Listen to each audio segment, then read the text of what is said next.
Tere, Maarja! Tere!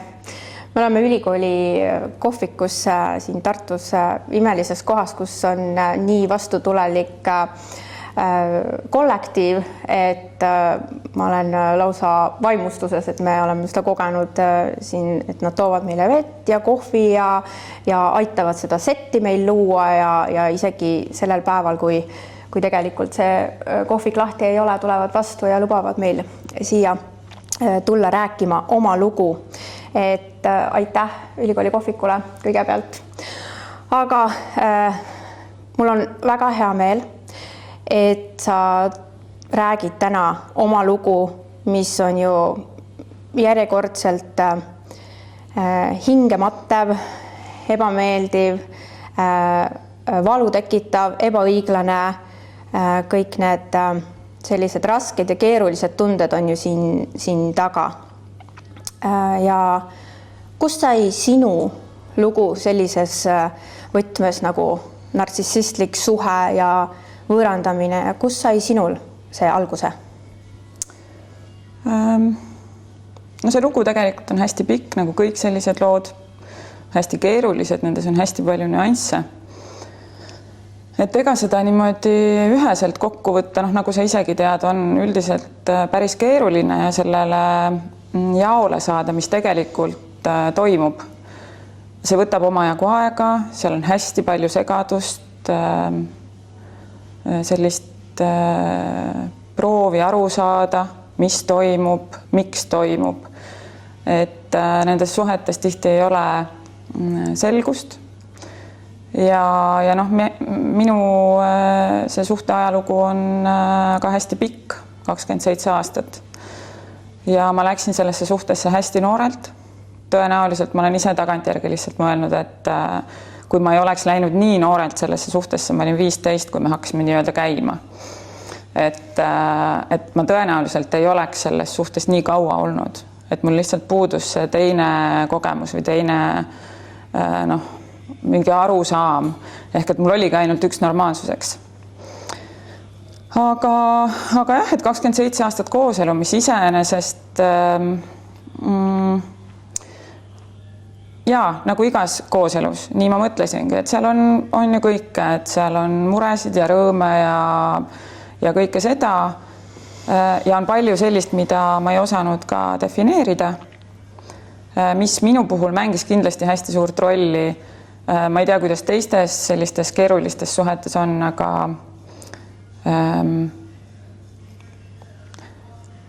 see teine pool või partner oskab väga hästi seda usaldust tekitada, et ta nagu väga teadlikult tegeles sellega, et tema oleks hästi usaldusväärne, et üleüldse inimesed vaataksid temale nagu alt üles. Jah, et see usalduse loomine ja olenemata sellest, et ma olin kogenud tema poolt juba petmist varasemalt, siis täna tundub täiesti absurd, et kuidas sa hakkad uuesti usaldama inimest ja ma siiralt usaldasingi. Ja tegelikkuses meie lugu oli ka see, et kust see lahkumineku periood tegelikult alguse sai, oli see, et tuli välja, et tal on väga pikaaegne suhe olnud meie naabrinaisega. Ja tegelikkuses see nägigi, et ma saan sellest aru, et see tekitab küsimusi, et kui see kestis nii palju aastaid ja et on naabrinaine, et kuidas ma sellest aru ei saa, et inimestel on nagu lihtsam mõelda, et ju ta võib-olla ei ole väga terav pliiats või äkki talle sobis see, äkki ta valiski selle, äkki ta ikka midagi teadis või äkki ta ikka midagi aimas. Siis tegelikult see ei olnud nii. Et mul kodus oli väga selgelt partner väljendas kogu aeg seda, et tema on usaldusväärne. Meil oli see lugu, et millest mina üldse ei saanud aru, et see naabrinaine oli hästi aktiivselt meil kogu aeg nagu niimoodi pildis, on ju, ta kogu aeg aktiivselt seal toimetas ja oli pildis ja mina lihtsalt, mis täna tundub ka isegi iseendale absurdne, et mulle tundus, et ta hakkas nagu ümber minu keerutama, et ta nagu tahtis minu reaktsioone ja minu mingisugust tähelepanu. See naabrinaine. See naabrinaine, jaa.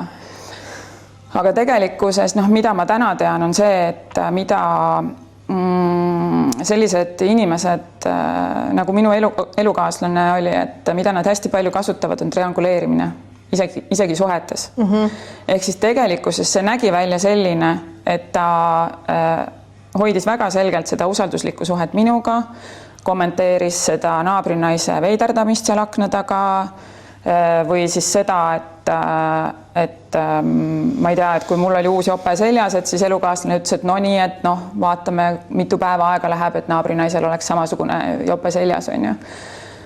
Et ja ta tegi tegelikult, ma olen sellest täna täiesti kindel, ta tegi täpselt seda sama asja tegelikult seal oma selles teises suhtes, eks. Ja ma olen ka sellest kindel, kui ma sind kuulan, oma kogemusest ja oma klientide kogemusest on väga loogiline teades sinu nii-öelda kogemust ja seda lõppu, mida teised kohe ka kuulevad.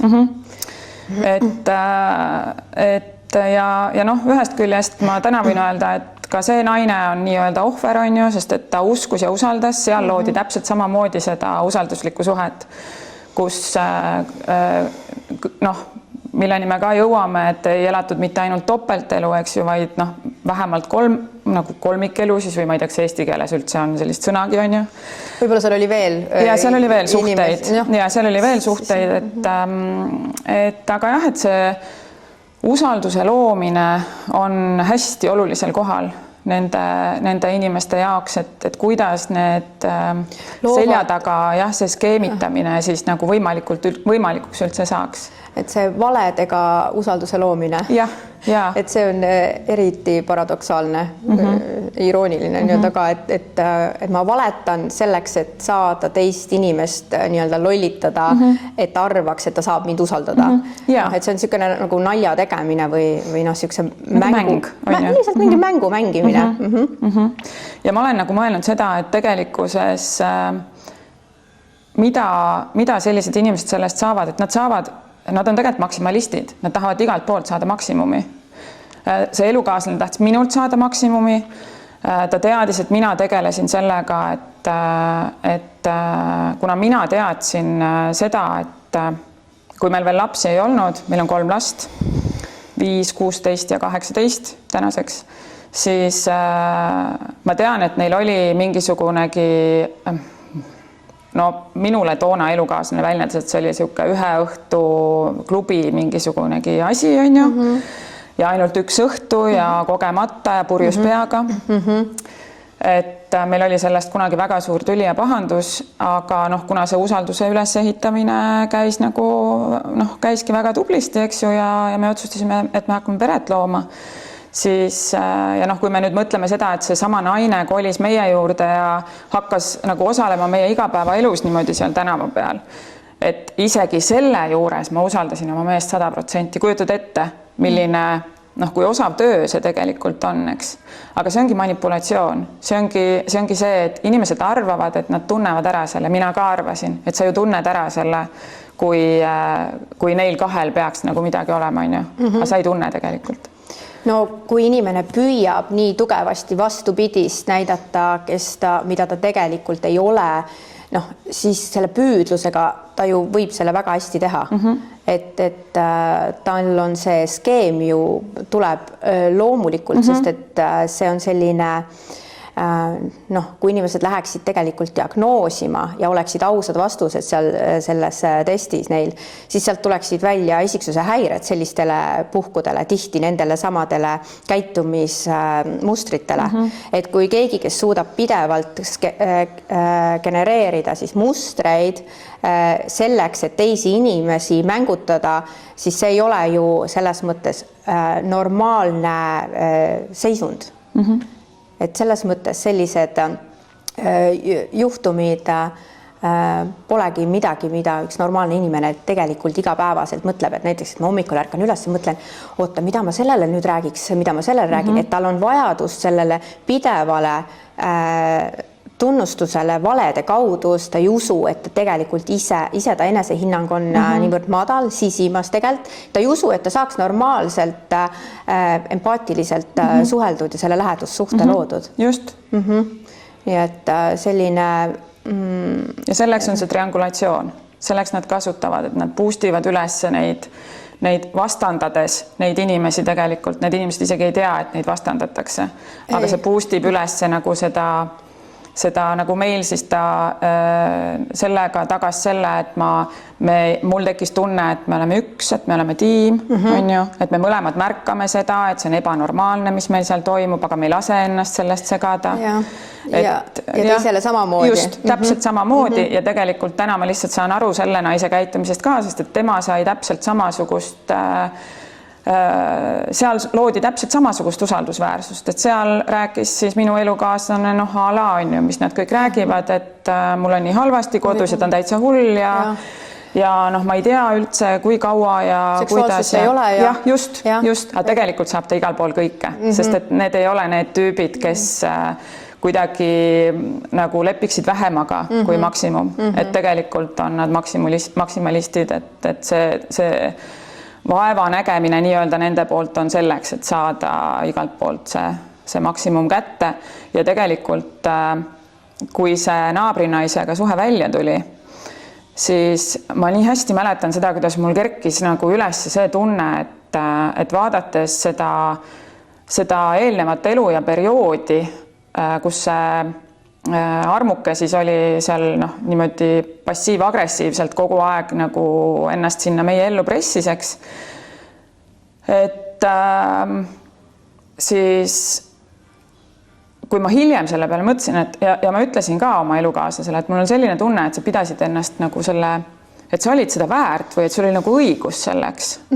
Sest et samal ajal kui sa tegelikult pidasid nagu tänaval ka Armukest, sa kodus käitusid selliselt, et sa nõudsid nagu sellist lojaalsust, usaldusväärsust, hästi kõrgete standarditega, ei mingeid valesid, ei mingeid, et kõigi, ehk et see topeltmoraal on ju, või topeltstandardid, et meie suhtes, meil kodus oli ka laste suhtes, et väga kõrged nõudmised.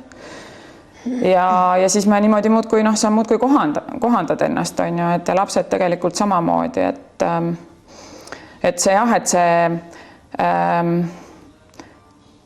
see tunne, et nad peavad ennast nagu kuidagi, et nad väärivadki nagu rohkemat või enamat. No siiani on minule ikkagi selgus saabunud sellest, et ta tõsimeeli usub, et sina oled süüdi ja sa oled talle võlgu. Et see ei ole see, et tal oleks teistsugune arusaam võib-olla seal kõrvale, et äkki ei ole, vaid tal ongi tõsimeeli sellistel isiku omadustega inimesel, nartsissistlikul isiku omadustega inimesel on tihti, ongi uskumus, et sina oled päriselt see, kes talle peab kõik andma ja tema ei tee kunagi vigu ja et kui sina näiteks ma ei tea, seksuaalselt ei taga talle, mida ta soovib, siis sellel nädalal tal on õigus nüüd käia 3 naise juures, sellepärast et sina oled süüdi, mitte et tema oleks pidanud näiteks ka pingutama või tegema. No süütunnet nad igal juhul oskavad tekitada meistri tasemel. Et kuidas see süütunne sinu sees, et tänaseks, kui sa oled jõudnud selleni, et te ju ei ole enam koos. Et ma saan aru, et praegu on see, et kuna sa oled seotud lastega, siis on nii-öelda see laste läbi siis see ma tahaks seda tänapäeval nimetada terror või selline, ega seal on ju taga üldiselt see kontrollivajadus siis, või ärategemine või võitmine siis sulle, et saada siis see võit kätte või mingi linnuke kirja, et on ju ma olen parem vanem või on ju ma olen õigem või et kuidas sulle selle minu mõttega suhestub? Ja loomulikult väga hästi suhestub, et ma oskan nüüd ka tagantjärgi palju paremini seda vaadata, et tegelikkuses nii töösuhted kui ka kodused suhted, kindlasti ka need kõrvalsuhted mingis kontekstis ongi hästi palju selle süütunde ülestõmbamisega seoses. Et kui öeldakse, et need inimesed lähevad tihti ohvrirolli, olles ise tegelikult kõik põhjustanud on ju, siis kui ma sellest kunagi lugesin, siis ma ei saanud sellest nagu päris täpselt aru, sest me oleme harjunud ohvreid nägema sellist hoopis teistmoodi kuidagi või et paistaks nagu välja midagi või? jah, et see nagu paistab välja ja sellepärast me ei oska näha selles süütunde ülestõmbamises seda, et nad tegelikult lähevadki ohvri rolli. Et ja see tegelikult tekitabki seal hästi suurt segadust. Et sa kogu, sulle nagu nendes situatsioonides luuakse olukord, kus sa oleksid justkui milleski süüdi, samas nagu ei ole, sul on endal nagu see kogemus, et aga ma ei teinud või mis ma nüüd tegin nagu valesti, aga ta tunneb ennast halvasti. Järelikult ma tegin ikkagi, ma oleks pidanud kuidagi paremini ütlema või paremini kuidagi väljendama ennast või et siis, kui ma sellest veel aru ei saanud, siis me jõudsime küll selles suhtes selleni, et ma viskasin nagu nalja, et meie suhtes ei ole mitte, mina naisterahvana ei ole see, kes nagu tujutseb ja turtsub, on ju, vaid et see kapriissem pool ikkagi oli nagu alati meesterahvas, et ta ise ka, ta kuidagi muheles selle peale, aga tasapisi need taipamised nagu tulevad, et aga see süütunde ülestõmbamine on hästi tavaline. Ma nägin seda pärast lahkuminekut, kuidas siis meie suurte poistega see käis. Et jah, see ohvri roll ja kuidas tegelikult, kui me veel enne, mida ka tegelikult ju kirjandus kirjeldab, et veel enne seda, kui me läksime lahku, siis tema peas oli see plaan tegelikult juba valmis. Ja hakkas see töö minu selja taga pihta juba enne, kui ta tegelikult minule oli siis nagu ennast nii-öelda selgelt väljendanud, on ju, et me kõigepealt pidime siis pausile minema suhtes, kus ta kinnitas, et ta väga armastab mind. Ta ei soovi lahku minna, aga et on hea mõte minna pausile ja ma olin temaga 100% päri. Mis see paus siis tegelikult sellises suhtes tähendab, ei ole ju see, et me mõtleme sellele, et kuidas ka sul on hea, vaid et sa ei saa selle pausil ju teha nagu mingeid nii-öelda oma elu mõelda, vaid sa pead ikka mõtlema, kuidas sa teda pliisid. Ja tegelikkuses selle pausi ajal, mis siis minuni hakkas tasapisi kuidagi jõudma, mis oli tolle ajahetkel hästi traumeeriv, oli see, et ma mingi hetk sain aru, et ta on oma vanematega midagi rääkinud, aga miks nad nii halvasti minusse suhtuvad, et meil on tegelikult alati olnud nagu väga head suhted omavahel. Et mis seal nagu juhtunud on ja see tegi hästi palju haiget mulle, sest et minuga ei räägitud ja ma ei teadnud, mis toimub, miks see nii on. Tundsid, et sind nagu lükati ära põhjuseta mingi... et me oleme ainult pausil. Et ta oli selle eeltöö teinud juba ettevalmistuse selleks, et tal oli plaan valmis, et ta nii-öelda see hülgamine nii ehk naa tuleb, on ju. Aga siis ju toimub see, et kui tema on inimestega ära rääkinud, siis selleks hetkeks, kui mina saan aru, mida tegelikult minuga tehakse, siis minu sõnad kõlavad nii ehk naa, kas ainult õigustusena, ma ei tea, vastandamisena, aga tegelikult ma räägin lihtsalt, see on see hetk, kus mina alles nagu hakkan oma kogemust rääkima, kus ma alles saan aru või hakkan aru saama, et mida tehakse. Et see loob nagu kuidagi siis sinu selja taga kõikidele inimestele, kaasa arvatud siis ka nagu püüdnud nagu lastele luua sinust siis nagu sellist kuvandit, et sa oled siis nii-öelda kuidagi ise kas hull või vägivaldne või siis ebaadekvaatne või... igat pidi ja laisk ja mugav ja... mõttetu inimene. Jah, täiesti selline, aga mida ma olen ka talle endale öelnud pärast seda ja tegelikkuses, kui see 3 aastat tagasi see naabrinaise lugu meil välja tuli, siis mul oli kodus mees, kes palus andestust, põlvili maas sõna otseses mõttes, pisarad jooksid, ta nuttis mitte üks kord, vaid ma nägin elus esimest korda teda sellises seisundis, kus ta oli täiesti endast väljas ja ta rääkis, kui hea naine ma olen olnud. Milline suurepärane ema, meil on alati lilled laual, meil küünlad põlevad, milline kokk ma olen, kui hästi ma teda olen toetanud kõik need aastad, millist turvatunnet ma talle olen loonud, et tal on nii turvaline minuga. Tal on nii turvaline. Ta muudkui käis ja kallistas, mul on nii turvaline. Oligi turvaline, absoluutselt. Tema ju oligi mugav. Ehk et see mugavus, kui sa ära tuled või siis ei tee tema järgi, siis tema mugavus ju saab kannatada ja siis hakkab see kättemaks ja viha ja selline vaenutsemine. Pluss väline kuvandeks. Et kui kaob ära see suurepärane perekond, kus kõik on nii tublid, kõik on, me elasime väikses kohas, tagantjärgi on nagu tulnud seda inimeste arvamuse avaldust, et issand, et te tundusite selline täiesti ideaalne perekond, et teil ei ole nagu üldse mingeid tülisid või muresid, täiesti ideaalne, reisite, spordite, lapsed on nii tublid, kõik on nii tublid, selline ilusad inimesed on ju. Et jah, ma ei tea, kui palju teadlikkust seal nagu selles on, sest et mina ei ole üldse selline mul pigem tekitavad trotsi sellised asjad, et väljapoole näitamiseks või kellegi teise pärast nagu teha. Aga täna ma selles mõttes saan aru, et meie nagu mina lastega mängisin väga suurt rolli selles kuvandis. Et see lõi eriti väikses kohas tõenäoliselt, see nagu paistab rohkem silma, et sa saad seda usalduskrediiti juurde.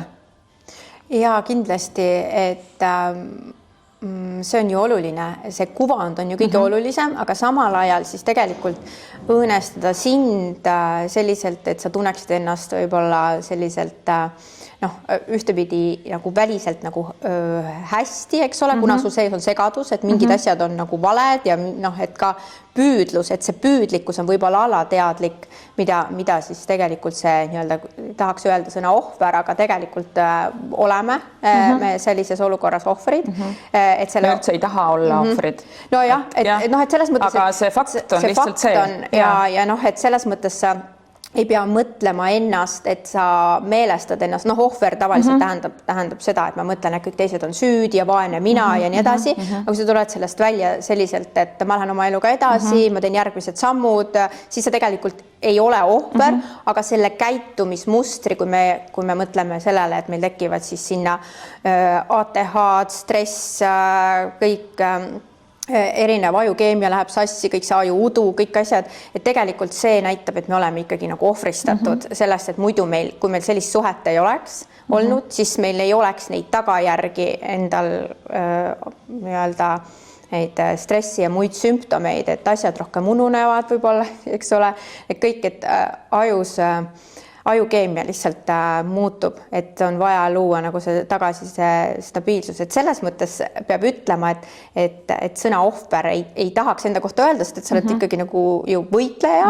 või nagu ka eluga hästi toime tulev või nii edasi, et ja ei haletse ennast, ei lähe koju kogu aeg, ei mõtle, et issand, kui raske on. Üldse mitte. Jah, just, et see teebki meist nagu tegelikult väga head nartsissismi ohvrid, kes on tugevad, sest et nartsissist ise ju oma hinges või südames või sellises oma hingeelus ei ole tugev ja tugevaks teebki tema tänu sinule. Et tema tugevus tuleb sinult ja kui ta kaotab sinu, siis ta tegelikult tasakaal kaob täielikult, sest ta on saanud seda kuvandit hoida tänu sellele, mida oled sina perekonnas üles loonud. Ja see väärtus tal kaob ja siis oled sina ju süüdi ja vale. Mida, et meie kogemused on ju sarnased. Ja siis me jõuame selle vastutuseni, eks. See on sama. Täpselt sama asi, et kõik teised on süüdi alati. Ja minu kogemus on ka see, et mitte ei ole ainult mina süüdi, vaid ka lapsed on süüdi. Suhted on tingimuslikud nende jaoks, eks.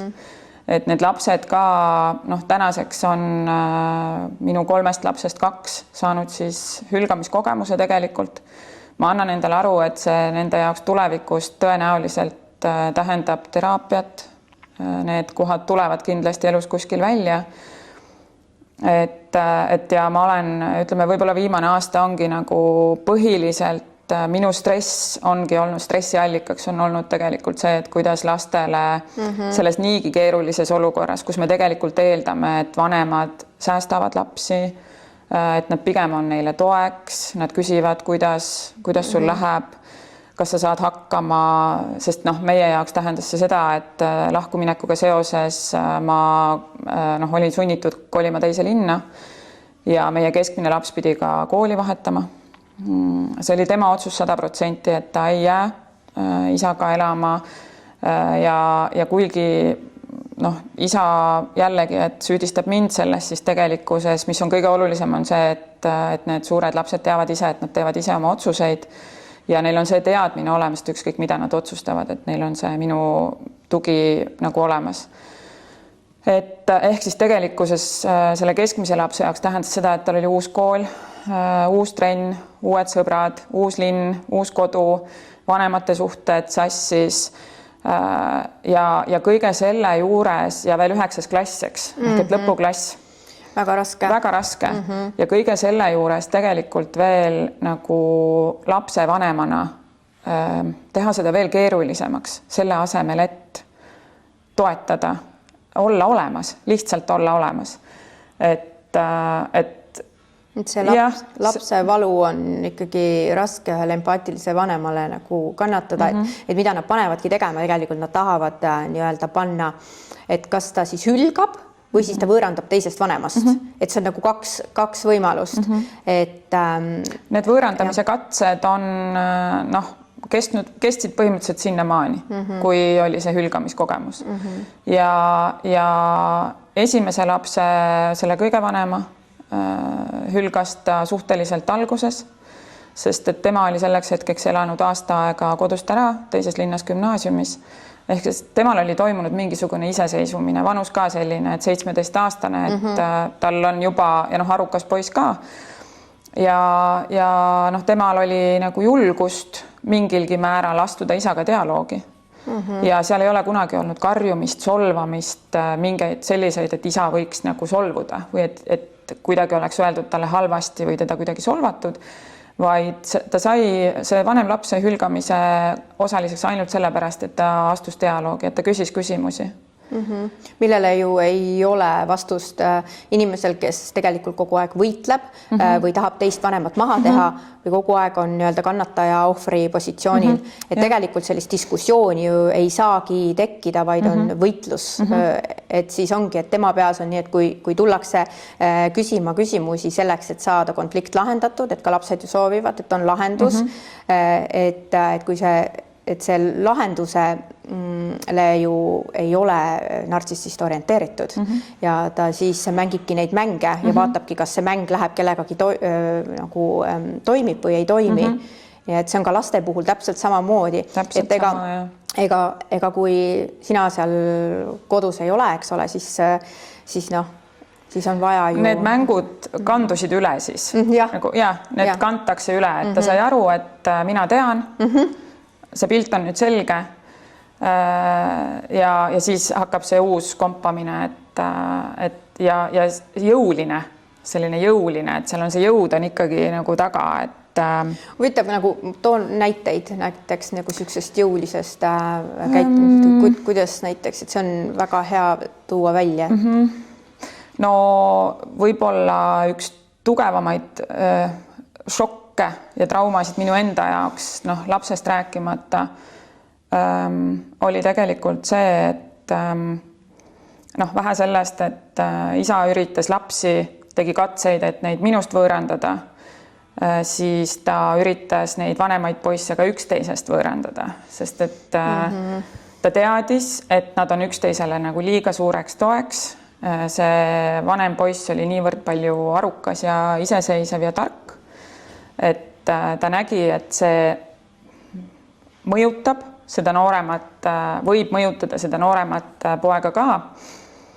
Ja ega isa on arukas inimene, et ta sai aru, et sealt tuleks nagu see läbi lõigata, et siis tal jääb ikkagi võimalus selle noorema pojaga nagu paremini neid mänge mängida. Ja ta hakkas tegema seda, et ta ühte last kutsus enda juurde ja teist ei kutsunud, aga noorem poiss täiesti nagu, ma ise ka vaatan neid poegasid nagu müts maha, et ta hakkas ka küsima isa käest, et aga miks sa venda ei kutsu, et ma ei saa aru, et miks sa ainult mind kutsud. Ja ta sai ja selle peale siis isa, see on jälle vale küsimus tegelikult, vaata. Ei tohi küsida selliseid küsimusi. Ei tohi, sa pead nõus olema kõigega. Just, sa pead nõus olema. Ja muud kui küsis. Ja see tulemus oli see, et kui siis keskmine laps küsis, siis ja isa võimaldas lapsele laskesuusatreeninguid, siis sellele järgnes see, et ta oli vaikus, isa ei suhelnud temaga, kuna noorem poeg ei olnud nõus üksi minema. Ja isa oli nii-öelda nädalavahetuse siis tema jaoks kadunud, kuigi neil olid eelnevalt kokku lepitud trennid, et nad lähevad trenni, päevad olid kokku lepitud, isa oli kõigest teadlik, aga siis karistatakse selle vaikusega, sellega, et kui sa ei nõustu vaikides, siis sa saad seda nagu omal nahal tunda. et sa ei saa trenni, aga kuna selle noormehe suur unistus on tegeleda laskesuusatamisega ja ta on väga pühendunud ja ta teeb seda ääretu kirega, mida on ülikihvt vaadata. Et kõrvalt vaadata seda, kuidas isa täiesti teadlikult oma ego tähtsamaks seades on valmis tegelikult selleks, et sa ei saagi siis sellega tegeleda, kui sa nendele tingimustele ei vasta. Ja see päädis tegelikult sellega, et kui siis esimest korda keskmine poeg sai endale nii-öelda hääle, et ta ütles isale, et see ei ole okei, et ma pean iga kord ennast trenni nagu paluma või anuma. Et kuna see oli seotud relvaloaga, isal ainsana oli olemas relvaluba ja lapse relv oli siis isa käes, sest laps on veel alaealine, siis me olime pakkunud igasuguseid variante, et ta teeks paralleelrelvaloa mulle, et ta teeks paralleelrelvaloa treeneritele, et keegi saaks veel selle relvaga toimetada, siis näiteks kui poeg tegi ettepaneku isale, et tee treenerile paralleelrelvaluba, see oli kooliaasta suhteliselt alguses, siis isa saatis sõnumi, et kui sa soovid, et ma teen treenerile selle paralleelrelvaloa, siis arvesta sellega, et mina astun kõrvale. Vaata, süütunne üles on ju.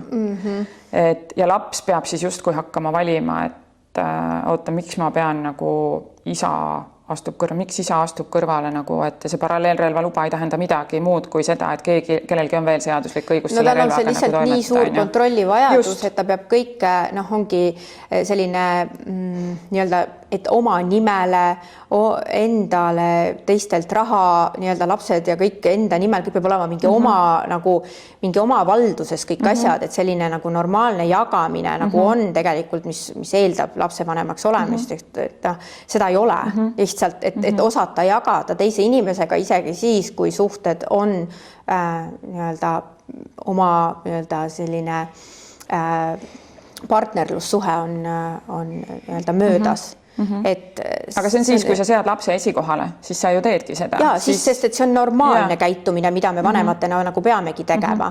Et see on, ongi selles mõttes täiesti tavaline käitumine sellise isiku puhul. Ja see päädis sellega, et kui siis see keskmine laps ütles, et see ei ole okei, et ma pean ennast kauplema trenni, siis isa võttis seda niivõrd suure solvanguna, et ütles, et selge, ma ei toeta sind enam, las Maarja teeb ära endale relvaloa, kuna ta ei nimeta mind lastele mitte emaks. Just, see on muuseas tuua välja seda, et hästi oluline on see, kui teised ka kuulavad, et see on võõrandamise üks osa.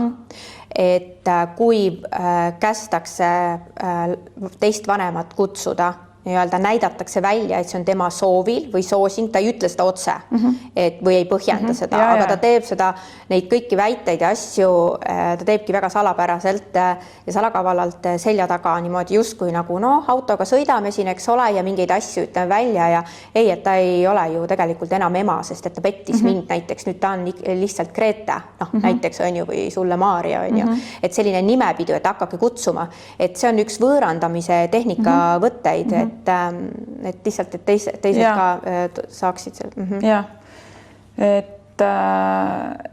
ja siis päädis sellega, et kui siis laps pidi minema järgmisel korral lasketiiru trenni, siis ta jõudis kohale ja võttis relvakotist välja ja relval oli ära keeratud siis õlatugi küljest, mis käib 2 poldiga kinni. Ja loomulikult lapsel oli suur segadus, et ta oli ka nii-öelda võõrastega trennis, et see ei olnud tema igapäevane nagu kamp, kellega ta trennis oli ja igapäevane treener. Ja teistel trenn juba käis ja sa teed relvakoti lahti ja sul on nagu midagi küljest ära seal ja polte ei ole kotis. Ehk et sa ei saa ka tagasi panna ja sa ei saa siis lamades lasta. See on siis nagu mingisugune karistus või? Jah, et see on nagu see karistamise viis. Ja kui ma läksin lapsele trenni järgi ja ta istus mulle autosse ja ütles, et sa ei kujuta ette, mis praegu juhtus. Ja rääkis mulle loo ära, ta oli juba saatnud isale sõnumi, et oli selline asi ja ma loodan, et sina kuidagi sellega seotud ei ole. Noh, mille peale mina ütlesin stopp, nagu lihtsalt selleks, et mul sa ei suuda seda uskuda, et üks lapsevanem seda teeb. Sa lased peas kõik variandid läbi, et oota, kas siin on veel nagu, mis variandid veel on? Aga faktid on need, et relv on ainult isa käes. Mitte keegi teine seda relva ei kasuta. Eelmises trennis oli kõik küljes, on ju, nad käisid alles siis enne seda laskmas ja mis siis hakkas toimuma, oli see, et mina ütlesin, et mitte mingit süüdistamist. Et ära süüdista teda, sest et mul tõusis nagu nii suur hirm üles, et mis järgmiseks, et kui see on selline füüsiline sekkumine juba, et sa oled valmis oma lapse seda unistust sellisel kujul lõhkuma. No vaata, siit tuleb tegelikult ju välja see, et neil on ükskõik tegelikult sellest, et ta tegeleb selle spordiga või täidab oma unistust või siis ma ei tea, oletame mingi koolis areneb mingi head hinded või nii edasi, neil on tegelikult täiesti ükskõik. Neil on oluline oma kontroll ja näidata pärast näpuga, et näed, sina oled süüdi, sest sina ei teinud nii või see on sinu pärast, et lapsel ei ole praegu näiteks seda, ma ei tea, sellist taset kuskil koolis või see kool ei ole tasemeline või siis huviharidus, et see näidata näpuga ja see ei olegi terve, see ongi väga haige, nii otse öeldes. Jah, ja see on hästi vägivaldne. See on väga vägivaldne. See on hästi vägivaldne ja see on selline, seda, ma pigem ütlengi, et sellist vägivaldsust harrastavad arukad inimesed. Mingis kontekstis ma saan öelda, et see on arukate inimeste teema, sest et sul ei ole ette näidata neid haavu ja sinikaid. No selles mõttes on see arukas selle koha pealt, et nad on seda... Nad oskavad seda liini ajada väga nagu peenelt. Strateegiad on paigas. Ükskõik milles me arendame ennast ju väga palju aastaid, me saame ju olema arukad, aga see on samas nagu väga lapsik, emotsionaalselt üldse mitte intelligentne. See ei ole täiskasvanulik mitte kuidagi, mitte mingil viisil, see on lihtsalt mingi ära õpitud viis, kuidas kätte maksta oma tahtmist saada, oma kontrolli omada. Ja selline väga haige viis, et see on selline viis, et sa tegelikult ei saa kuskil öelda, et näed, et see on minuga, ma ei tea, kohtus ei tunnistata seda, et see ongi lihtsalt selline lapsed ise kasvavad suuremaks ja saavad nii-öelda näha, et need teod või need käitumised on olnud nende suhtes valed. Ja selles eas olles ja sõltudes nii-öelda vanematest, mis on normaalne ja teha selliseid nii-öelda vägitegusid, eks lapsed ise selle ebaõigluse ju tajuvad ära ja ühel hetkel nad saavad, kui neil võimekus tekib ise näha, et see ei ole okei.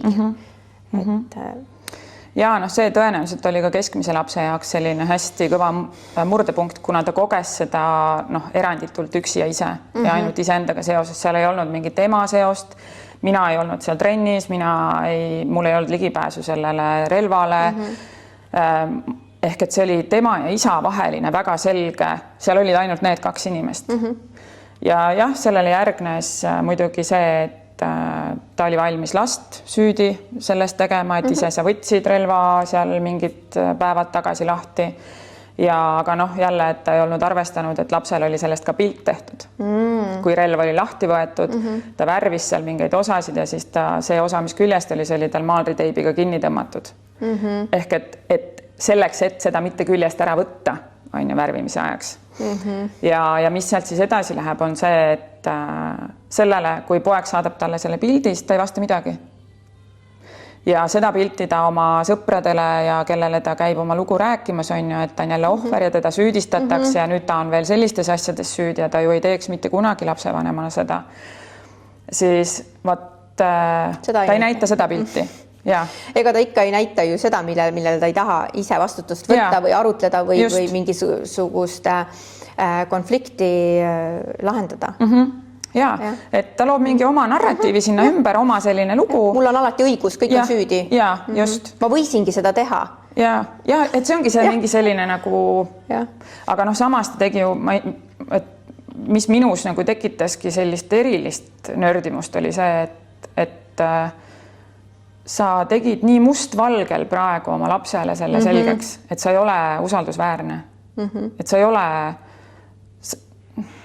ole aus oma tegemistes. Ja on, kui laps sellest aru saab, aga kui ta on varajasest east nii-öelda nagu olnud näiteks jagatud vanemluses 50-50, siis on väga keeruline lastel mingi hetk vahet teha, nad hakkavad ise kogema seda enda täiskasvanu eas või teismeeas juba suhetes, et nad hakkavad vaatama, et midagi on väga viltu, jõuavad selle hiljem. Hea on, kui nad nii-öelda tabavad selle ära kohe, kui see olukord tekib ja neil on vähemalt nagu üks vanem, kelle poole siis pöörduda, aga nad ei pruugi seda ära tabada, kes on selle sees kasvanud pikemalt, et sellest on kahju. Hiljem siis oma kogemustega siis, aga jah, eks need tagajärjed on laastavad ka lastele hiljem. Absoluutselt. Ja kindlasti. Ja nad selles vanuses nad veel ei saa aru, kui laastavad need kogemused tegelikult on ja see ei ole ka nende vastutus, see on tegelikult vanema vastutus. See on ainult vanema vastutus ja see ongi tegelikult lõppkokkuvõttes, see vanem võib küll süüdistada näiteks sind, on ju, siis tegelikult lapsed ühel hetkel saavad sellest aru, et süüdi ei ole vanem, kes tegelikult on üritanud teha seda kaasvanemlust, on üritanud nii-öelda suhelda, on pakkunud variante, konflikte lahendada, et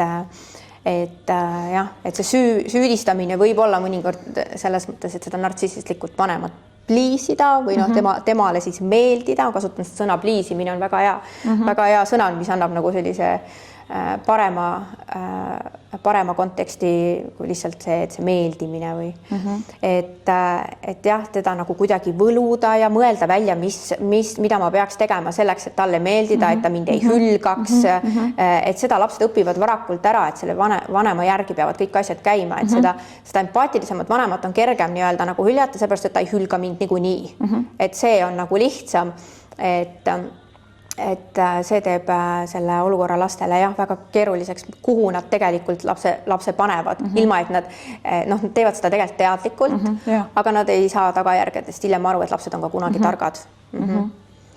Ja, et meil päädis see sellega, et kuna ta hakkas siis süüdistama, kui ta pojalt sai selle pildi, siis ta poega enam ei saanud süüdistada, sest et tal oli fakt nagu silmade ees. Ja siis olin, küll siis olin mina süüdi ja siis lõpuks jõudsime selleni, et vahest asjad kukuvadki ise küljest ära. Mille peale mina tegelikult vastasin talle, et kuna meil oli ka lastekaitse kaasatud ja me käisime perelepituses samal ajal, et ma lihtsalt esitasin lihtsa palve, et ole hea selleks, et see asi saaks selgeks. Palun võta relv kaasa, kohtume lastekaitses, kus kõik asjaosalised on kohal. Mul on kronoloogiliselt palun, mis päevadel, mis asjad siis toimusid, millal relv lahti võeti, millal kokku pandi, millal käisite trennis, relv oli korras, tüli lapse, tegelikult see ei olnud tüli, lihtsalt laps sai endale hääle ja asus dialoogi pidama. Ja sealt siis see, et ma ei toeta sind enam ja järgmises trennis on jupid küljest ära. Ja mitte kellakruvidega ei käi see kinni, vaid need on poldid, reaalselt 2 polti, eks. Ja isegi kui need kukkusid, kui sa väidad, et need kukkusid küljest ära, et kus need siis jäid, et neid ei ole ju seal relvakotis. Ja selle peale ta ei tule kohtuma. Ta ei tule, jah. Sest et seal oli liiga ilmne vastandumine. Sest ma olin need faktid pannud talle ritta kuupäevaliselt, mis kuupäevadel mingid asjad on toimunud. Ja ta ei ole tänase päevani valmis seda tegema, ja tegelikult sellele järgnes veel see,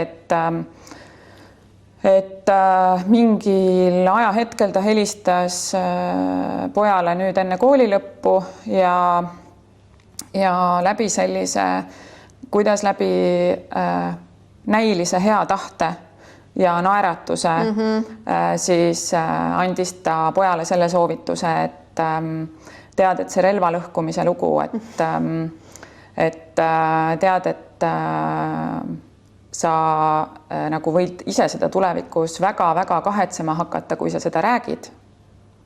Sellepärast, et sinu treenerid ja need inimesed, kes sul ümber on, et need tunnevad mind väga hästi ja nad teavad, et ma ei teeks seda mitte kunagi. ehk siis läbi selle, et jälle, et seda last kuidagi siis nagu hirmutada. See on väga konkreetne hirmutamine ja ähvardamine tegelikult et sa hoiad suu kinni ja sa ei räägi seda lugu. Aga tegelikkuses on ju see, et me kodudes teame neid inimesi, me tegelikult kodudes tunneme neid inimesi, millised need käitumised on ja ma olengi saanud selle teadmise tegelikult, et see on vanemate vastutus, millised need suhted lastega on. Ja ma adun väga hästi, et need 2 last on suured lapsed ja nad on arukad lapsed, hästi koos kasvanud, et neil on tõesti see üksteise seljatugi ja arusaamad olemas ja ka need sellised keerulised suhted tegelikult oma isaga olnud, et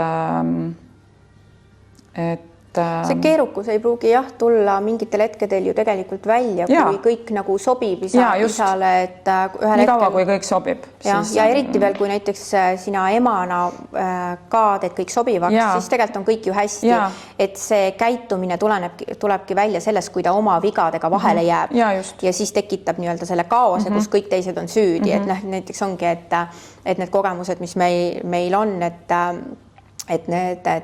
petetakse aastaid, eks ole, ja erinevatega ja paljudega ja nii-öelda, et selline ei tekigi sellist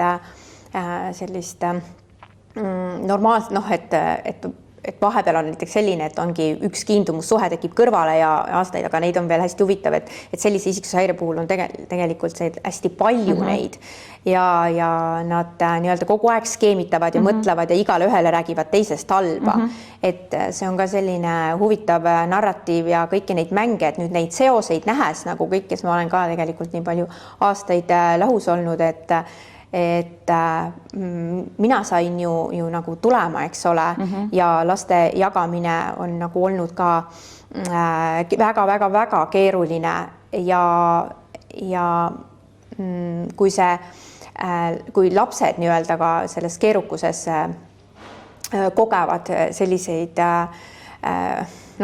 suhteid, siis mis inimesed või kellel see vastutus, et see vastutus tahetaksegi panna ju tegelikult sellele empaatilisele vanemale, aga tegelikult see vastutus lõppkokkuvõttes lasub ikkagi sellele, kes on selle mängu toime pannud ja kes ei oska siiras olla, aga selleni jõutakse alles hiljem, sest laste ajud seda ei koge, et selline negatiivse narratiivi loomine pidevalt teistele inimestele, sest et sa ühel hetkel tema mugavust rikkusid. Et see sama, nagu sinagi räägid, et see väljatulek, et kuna see on toimunud nii-öelda selline kättemaks, on sellest hetkest, kui see välja tuleb, et sulle enam ei sobi. Ja enne sa ei teagi tegelikult seda sellist häiret kui sellist või sellist, kuidas võiks käituma hakata, seda ju tegelikult ei loe välja. Et see ongi kõige sellisem kavalam, nagu pidev selline ajudega kruttimine. Ja sa saad aru, et mingid asjad, mis on varasemalt toimunud, seal on see sama asi tegelikult taga olnud. Nad lihtsalt peidavad seda väga hästi. Sest et sa teed kõik nii, kuidas ta nagu räägib su ära ja siis sa teed nii ja sa oled nagu koostööaldis ja mõtled, et ma tulen ju vastu perekond ja nii edasi. Ja sa oled nagu, ja siis ta vaatabki, et kõik toimib, kõik on hästi ja ühel hetkel, kui sa ei tee, siis see käitumine tuleb välja. Et kurvad lood, aga teisest küljest jälle see, et kui sa sellest väljas oled ja see esimene selline õudus nagu mööda ära saab, et siis see pääsemise tunne. See on vabastav. Ja hästi vabastav ja et see on see nullpunkt, kust saab jälle nagu alustada hoopis teisiti ja nii, et ei ole manipulatsiooni ja ei ole neid valesid ja mänge sinu ümber ja sest me tegelikkuses ei taha keegi sellist näiliselt nagu heas suhtes olla või näiliselt head elu elada. Et mida ma võin lihtsalt öelda, et ma jäin kõigepealt, kui see naabrinaisega suhe tuli välja, siis ma jäin 2 põhjusel. Minu isa oli väga raskelt haige tol hetkel ja mina olin selline põhiline hoolitseja tema eest. Ja ma päriselt ei näinud nagu võimalust, kuidas sellest oma isale rääkida, sest ta vaatas meid alati alt üles. ja teine põhjus oli, et jõulud olid ukse ees. No, et siis sa võtsid nagu tegelikult selle vastutuse ja surusid ennast alla, nagu tegelikult sa oled alateadlikult mõnes mõttes nagu tema veenmise ohver olnud kogu aeg. Absoluutselt. Ja see nutt ja see selline põlvili maas ja et ta on nüüd alles aru saanud, mida ta on teinud. Mina ka ehmatasin ära, ma ei ole teda kunagi sellisena näinud. Ja see oli nii usutav, see oli nagu nii veenev, et jah, see hirmu äratav lausa, kui veenev. Sest tegelikult, kui ma mõtlen tagantjärgi nagu, et kui ma lõpuks tegin selle otsuse, et ma jään, siis ma olen tagantjärgi mõelnud, mul tegelikult oli see hirm, et ta nagu võib reaalselt endaga teha midagi, sest et ta oli nagu nii löödud sellest, mis ta teinud oli. Ta nii õudselt kahetses. Ta oli maailma parim mees, mul ei olnud kunagi sellist meest kodus olnud, on ju, kõigiga arvestas, täiesti teine inimene ja tema ütles, et me peame minema teraapiasse, et ta ei tea, miks ta nii on teinud, ta on väga halvasti käitunud ja tal on abi vaja. Ja me hakkasime teraapias käima ja me käisime baariteraapias ja üksi käisime teraapias ja mis tuli nagu siis aasta aega tagasi välja lõpuks siis oli see, et tegelikult samal ajal jätkas ta veel oma nagu veel ühe kõrvalsuhtega oma sekretäriga siis töö juurest, kus ehk siis ta nuttis põrandal maas, palus oma perekonnalt võimalust, rääkis oma lastega, et ta on olnud ebaaus ja ei ole olnud nagu aus ja samal ajal anus mind, et me läheksime teraapiasse, et ma annaksin talle võimaluse ja tegelikkuses jätkas ta veel siis nagu ehk siis ta hommikul läks kodust suhtest, on ju, tal oli kodus suhe, kus talle nagu pakuti kõike turvatunnet ja intiimsust ja lähedust ja kõike seda. Siis oli tal tänaval suhe, on ju, et ta sai siis päeval käia siis nagu seda elu elamas, pluss siis töö juures ka veel suhe.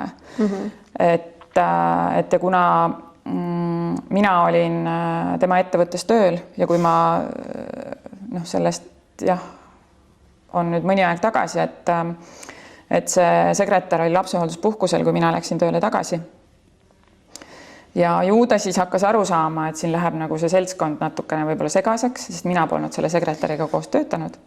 Ma jäin just lapsehoolduspuhkusele, kui ta tuli ja ta hakkas otsima viise, et kuidas ta sellest sekretärist sealt kontorist siis nagu vabaneda saab.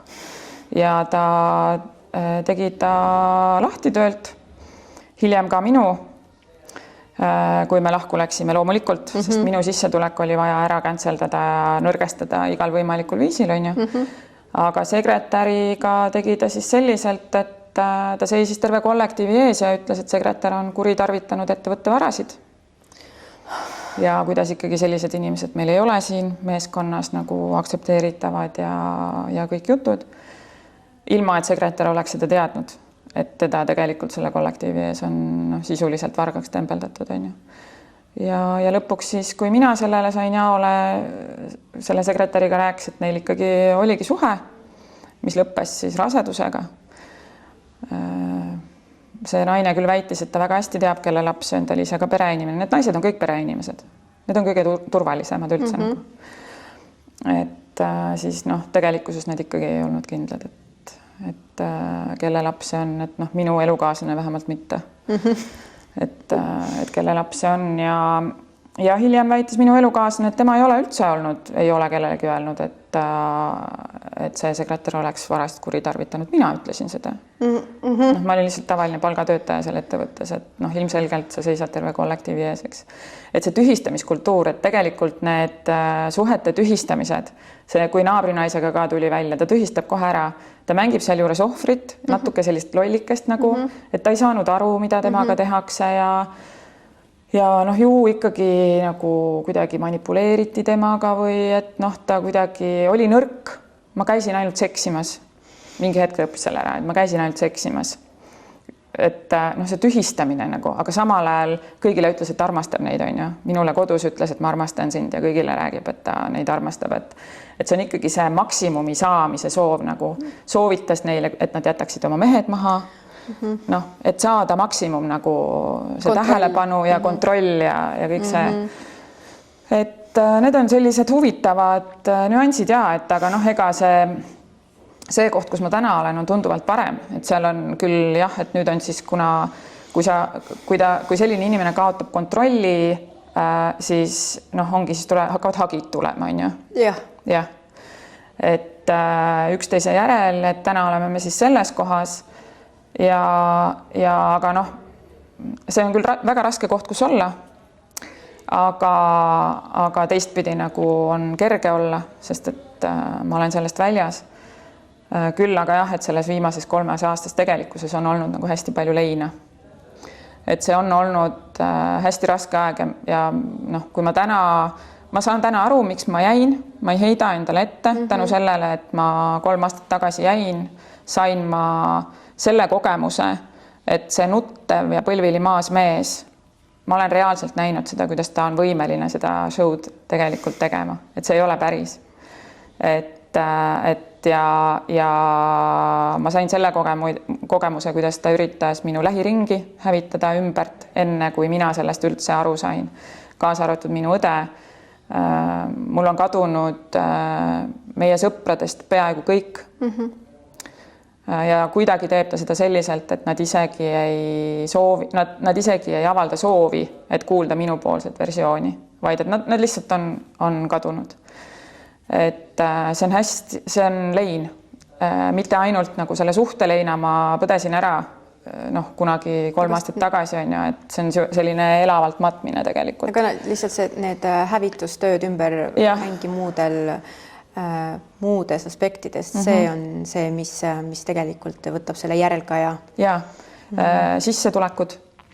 Et tegelikult teeb tööd, kuna ta tunneb ka osasid minu koostööpartnereid, siis ta sedapidi on õnnestunud ka ära rääkida oma sellisest ohvri rollist ja ta justkui räägib, et tegelikult on ta laisk ja tegelikult ta ei tee midagi ja tegelikult nagu ja loomulikult inimesed ei soovi endale sellist koostööpartnerit. Arusaadav, eks, ja kuna temal on nii palju usalduskrediiti varasemast ajast, siis ja ta on ettevõtte juht ja ta on kogukonnas hinnatud ja usaldusväärne inimene, et siis see töötab. Või on töötanud, see lõpmatuseni ei tööta, ma arvan, et see usalduskrediit ühel hetkel lihtsalt saab otsa ja võib-olla hakatakse nagu rohkem märkama ka seda, et see, kuidas see manipulatsioon käib, on tegelikult väga hea taktika, et ta, kui varasemalt rääkis ta seda minuga seoses, et näiteks, et ta läks minu õe juurde ja ütles, et mul on Maarja pärast väga suur mure. Mul on väga suur mure, ta on täitsa hulluks läinud. Et sa ei kujuta ette, mis meil tegelikult nagu kodus toimub ja sul ei ole nagu õrna aimu ja tead, et ma olen täiesti läbi sellest nagu, et vaata, kuidas mu käed värisevad ja mul on nagu, ja mul õde ütles, et tal oli selline tunne, et ta ei olnud ka kunagi teda sellisena näinud. Kas ta peab kutsuma kiirabi? Ja, et see on nagu tõde, et tema on ohver ja ta on kannatanud sinu vägivalla all. Ja, just. Ja see peaaegu õnnestus, mis on täiesti uskumatu, sest et minu õde on minu kõige lähem, on ju, me oleme koos kasvanud, 11 raku tasandil tunnetame ja teame ja see õnnestus ka nagu seal korraks. Korraks õnnestus, et me peaaegu nagu me ei saanudki mõista üksteist, sest me olime täiesti erinevas inforuumis. Ja tegelikkuses jah, kui me sellele nagu sõrme peale saime, et oota, mis info sul on nagu, oota, aga minu kogemus on praegu hoopis selline, et ja kui tuli see sekretäri lugu ka välja, siis minu õe jaoks nagu läks 1+1 nagu nii hästi kokku, sest et minu elukaaslane käis talle rääkimas seda, et Maarja on nüüd täiesti hulluks läinud. Nüüd ta räägib, et mul on sekretäriga mingi suhe ja nüüd ta arvab, et kõik naised on mul voodis käinud ja issand, et mul on nii raske Maarjaga, et ta on täitsa hulluks läinud, et see hullu narratiivi loomine. See on hästi tüüpiline, seda luuakse nendes armukeste suhetes kui ka siis uutes, et näete, et see hiljem, see eelnev, see minu laste ema on ju või siis eks, et tema on ikka täitsa hull ja ta pettis mind nii palju. Et selles mõttes seda minuga suhtes see samamoodi oli algus, et vaene mina, et mind peteti.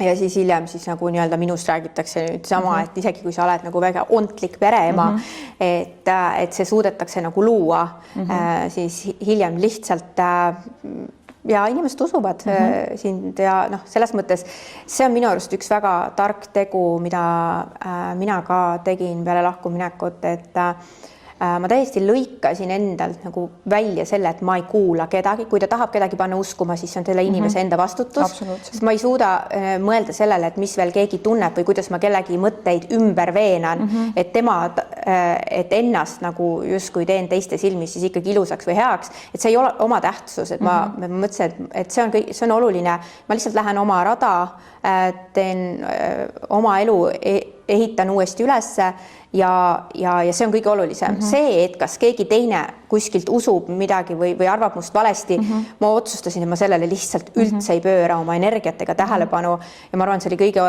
olulisem ja kõige parem otsus mu enda jaoks, sest muidu sa lähed kogu aeg tagasi sinna, kuhu ta tahab sind tegelikult tõmmata, et sa oleksid sellest trigerdatud ja mõjutatud, aga see on hästi oluline, et see piir tõmmata, et ega ta teeb seda pidevalt, inimestele halvustab ja siis ütleb, et sina teed seda. Sest et ta kujutab ette, et see kõik paranoia, mis tal endal on, see siis on tegelikult hoopis sinul on ju.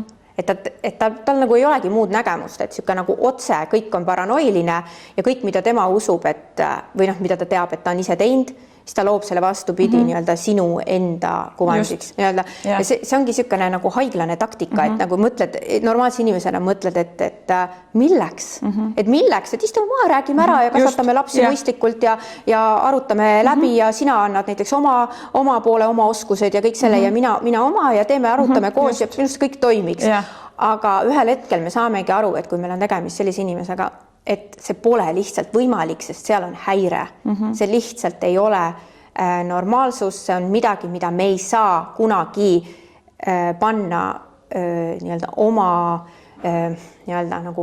oma mõtte standardite järgi, sest et see lihtsalt ei toimi ja tulebki sellega kõigepealt, minu arust on kõige olulisem just seda aktsepteerida, et sellest ei tule kunagi seda, mida mina tahan, et tuleks.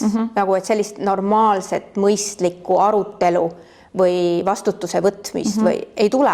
Dialoogi ei teki tegelikult, jah. Et selles hetkel, kui me veel kogu aeg loodame või püüame või üritame, sellel hetkel me oleme ikka veel mingis illusioonis.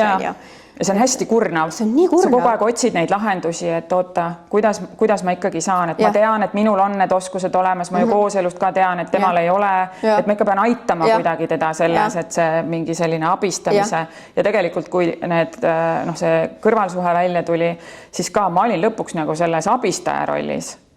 Aga mina ju ei pidanud tegelikult nagu teda abistama, et mida ta on teinud ja et kuidas et ta saaks aru, mida ta on teinud ja et ta saaks nagu edasi paremini, sest ta väga tahtis edasi paremini, on ju.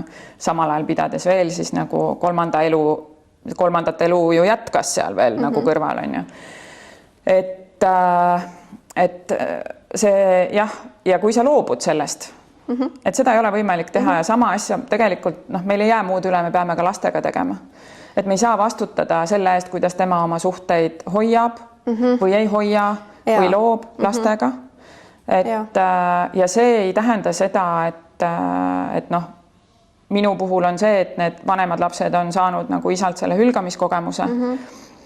See ei tähenda seda, et ma räägin isast halba. See ei tähenda seda. Ma lihtsalt olen nende laste jaoks olemas, ma küsin, kuidas sa ennast tunned, mis tundeid see sinust tekitab. Ma saan sust täiesti aru, ma olen teinud sama ja need paljudel hetkedel ei toimi, sest see mingisugune hävituslik töö on enne nii palju tehtud, et nad juba enam ei räägi. Et see võib olla lihtsalt nooremast east, kui on juba hakatud nii-öelda tinistama neid ajusid. Et see damage nii-öelda nagu laste puhul nii-öelda jätkub ja mõnes mõttes ongi, et see vastutus, kuidas tema oma lastega need suhted loob või millise trauma ta lastele tekitab, see jääb tegelikult tema vastutada. Ja selle eest ei saagi meie enam vastutada, millest ma olen ka selgusele jõudnud, et midagi pole teha. oled kõik linnukesed nii-öelda katnud sellest, et emana olla kõik see vaimne pool, füüsiline, materiaalne, kõik nii edasi, tagad selle kõik olemasolu ja nii edasi ja ajaline ressurss ka lastele, see kõik on olemas ja kui see teine pool nii palju seda kas takistab või püüab leida see takistus, siis on tema enda vastutus selle trauma tekitamisel, et seda me peame lihtsalt vanematena sellises laste võõrandamise puhul ja üldse sellises vanemlikus koosluses mõistma, et see vastutus meile enam ei kaasne ja sellega aktsepteerima ja kahju on, et me peame natukene vaatama seda, eks ole, mõnes mõttes, sest et meie ühiskond või ametnikud ja seadused ka alati kaasa ei räägi, et terror mõnes mõttes saab jätkuda, kahju küll, aga sealt ühest kohast peab nagu enda vaimsele tervisele tegema lihtsalt nagu piiri, et sa toetad nii palju, kui on võimalik, et ma olen oma klientidele seda mõtet jaganud ja hea, et sa ka selle välja tood ja ma näen, et sellest tõesti saab, sest et lapsel on vaja teist vanemat, kes jääb terveks selle manipulatsiooni sees, et Maarja, mul on hullult hea meel sinuga siin jutustada ja tegelikult ma tahaks väga jätkata, et kindlasti me saame jätkata ja rääkida sellest, mis on see järg ja kuhu me oleme jõudnud mingi aja pärast enda vaimses tervises ja selles reaalses kaoses, et saame seda jätku teha küll, aga mul on kahju, et me oleme seda kogemust nii-öelda kogemas, aga midagi pole teha, elu on elu ja igalühel on oma raskus ja kogemused ja meil on just selline ja mul on hea meel, et me saime seda arutada, seda teemat, sest et see on ülioluline inimestel kuulata, et neid on veel kellelgi teisel ka, nad ei ole üksi. Et suured tänud sulle, et selle armsa toreda selle jagamise ja vestluse eest. Ja kõik, kes meid kuulasid, siis kui sul on samastumine, siis ma kutsun sind samamoodi, nagu Maarjagi tuli siia rääkima oma lugu, et sa oled samamoodi oodatud podcasti tulema rääkima ja kirjuta mulle.